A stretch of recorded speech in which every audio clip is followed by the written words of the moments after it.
incredible? We always make sure to have patio at our Armenian Genocide commemorations. Thank you for your beautiful rendition of such a beautiful poem. Our first speaker of the afternoon is a public figure who I have deep respect for and am incredibly grateful to have on campus today.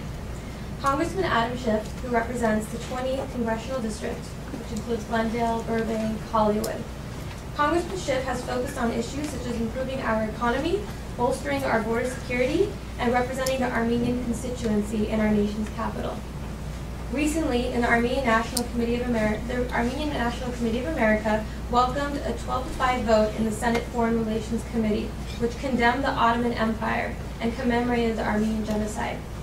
We thank you, Congressman Schiff, for all of the hard work in our nation's capital and attention.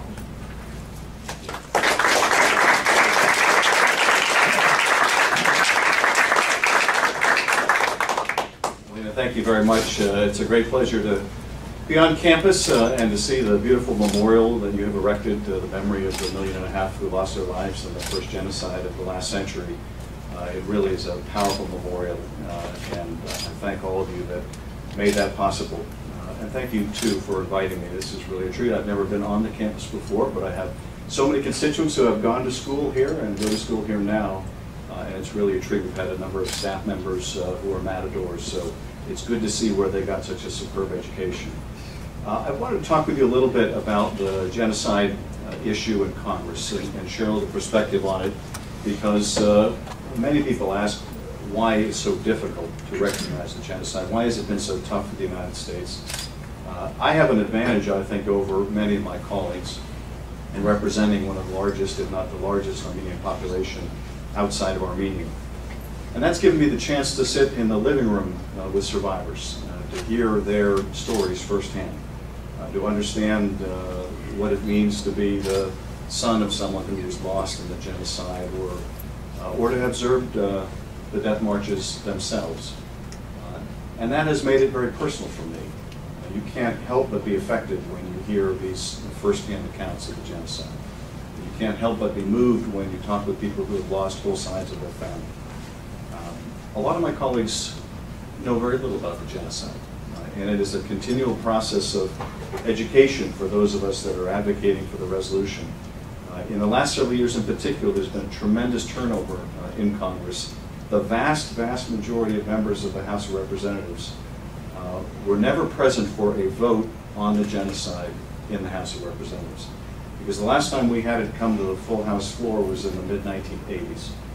So there are a lot of members who don't know very much. They do, however, hear from a very well-funded lobby, and that's the Turkish lobby.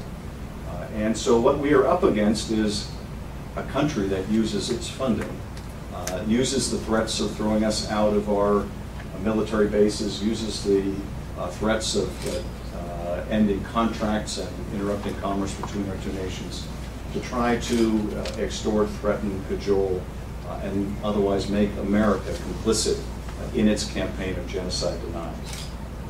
And that is what we're up against, and that is an awful lot.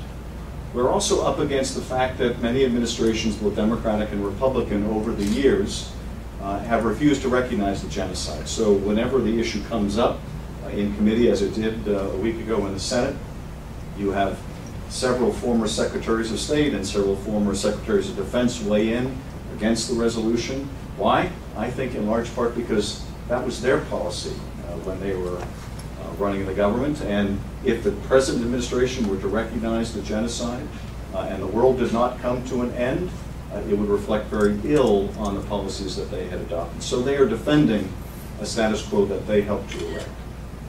But nonetheless, I still feel very close. And we are close for the reason that the diaspora and the human rights community around the country has organized to an extent that is just unprecedented. And through the grassroots efforts of organizations like the ANC, there's been a tremendous effort to seek recognition in the nation's capital.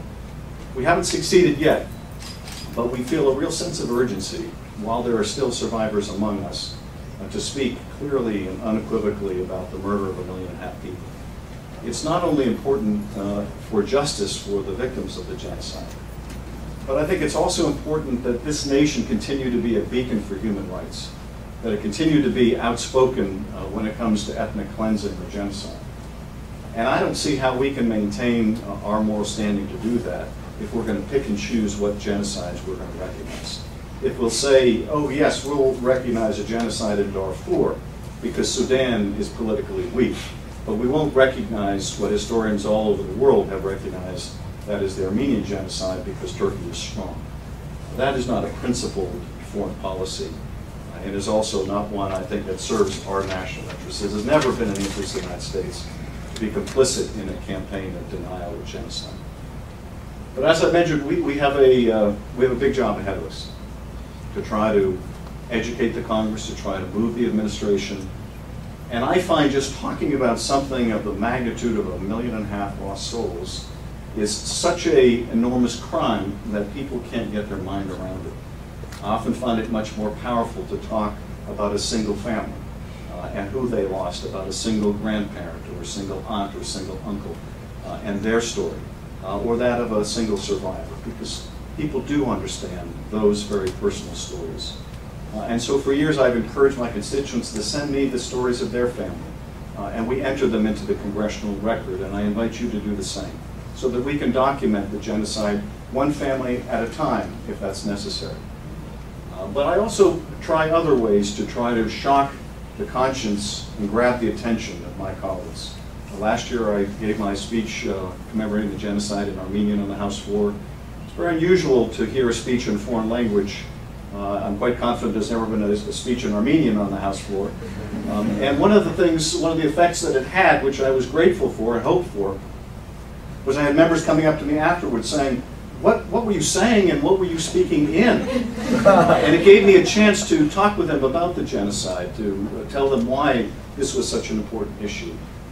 This year, as Alina mentioned, I wrote a letter to the Turkish people as a way, again, of not only getting my colleagues' attention, but I hope getting the attention of young people in Turkey. And I wanted to read you just a short portion of that letter today.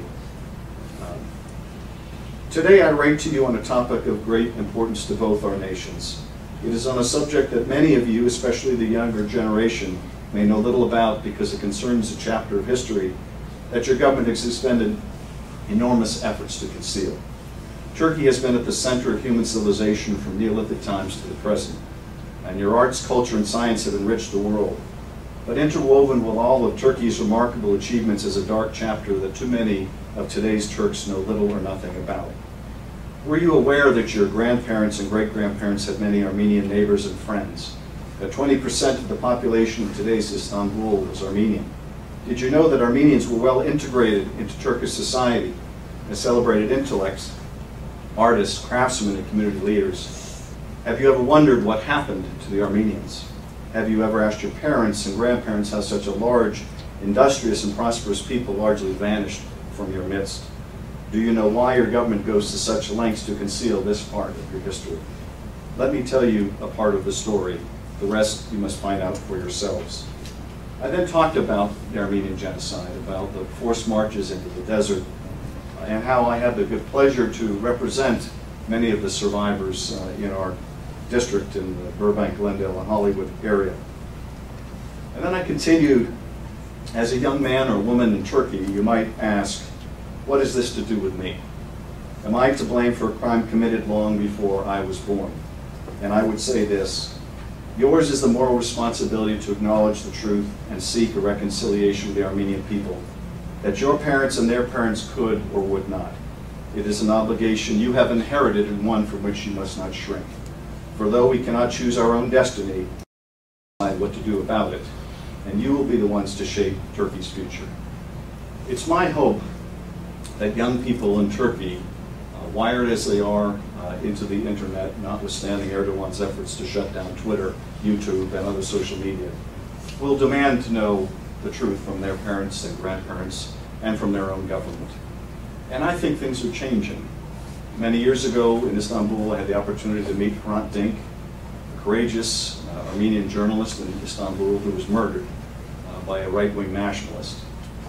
And there are protests now in Turkey that draw thousands of people with placards that say, I am Hrant Dink. That would have been unimaginable, I think, 20 years ago or 30 years ago. But it does show a hunger among young people for the truth. And in the end, the truth will prevail. In the end, the United States and even Turkey will speak plainly about the genocide. Of that I am confident, and of that we must direct all of our efforts. Thank you.